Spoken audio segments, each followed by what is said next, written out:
வணக்கம். புஷ்பா 2 படத்திலிருந்து ராஷ்மிகா மந்தனாவும் அல்லு அர்ஜுனும் நடித்த ஒரு பாடல் காட்சி பார்த்தேங்க. 2 பேரும் திருமணம் செஞ்சுக்க போகிறாங்களோ அப்படிங்கிற அளவுக்கு அவ்வளோ நெருக்கமான ஒரு பாடல் காட்சி. ஆனால் செய்திகளில் பார்க்கும்போது ராஷ்மிகா மந்தனாவும் விஜய் தேவரகொண்டாவும் தான் கல்யாணம் பண்ணிக்க போகிறாங்க, நிச்சயதார்த்தம்லாம் முடிஞ்சிடுச்சு, வருகிற பிப்ரவரி 26ஆம் தேதி கல்யாணம் அப்படிங்கிற மாதிரி செய்திகள் வந்தது. இதை பார்க்கும்போது எனக்கு ஒரு பழைய காலத்து சுஜாதா கதை ஒன்று ஞாபகம் வந்தது. ஒரு இளம் டைரக்டர் என்ன பண்ணுவாருன்னா, ஒரு பெண்ணை வந்து நடிகை அறிமுகப்படுத்துவார். அந்த படம் வந்து வெற்றிகரமாக ஓடி அந்த நடிகைக்கு அடுத்தடுத்த படங்கள்லாம் புக் ஆகி ஒரு புகழ்பெற்ற நடிகாயிடுவா. ஆனால் இவருக்கு வந்து படங்கள்லாம் அவ்வளோவா வராது. ஒரு 4-5 வருஷம் கழிச்சு 2 பேரும் ஏர்போர்ட்டில் சந்திச்சுக்குவாங்க.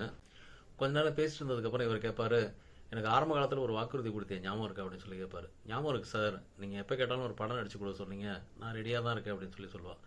உடனே இவர் சொல்லுவார், நீ இவ்வளோ காலத்தில் மாறி இருப்பேன்னு நினச்சேன், நீ மாறல, அப்படியே தான் இருக்க, சரி ஃப்ளைட்டுக்கு டைம் ஆச்சு, நீ கிளம்பு அப்படின்னு சொல்லுவார்.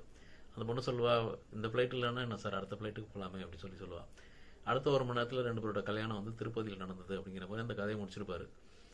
எங்கே இருந்தாலும் எப்படி இருந்தாலும் உண்மையான காதல்ங்கிறது வந்து 2 பேரும் பேசிக்கவே இல்லை, தொடர்பு கொள்ளவே இல்லை அப்படின்னாலும் அந்த காதலை வந்து அவங்கள எப்படி இருந்தாலும் ஒன்று சேர்த்துரும் அப்படிங்கிறது அந்த கதையில் சொல்ல வர விஷயம்.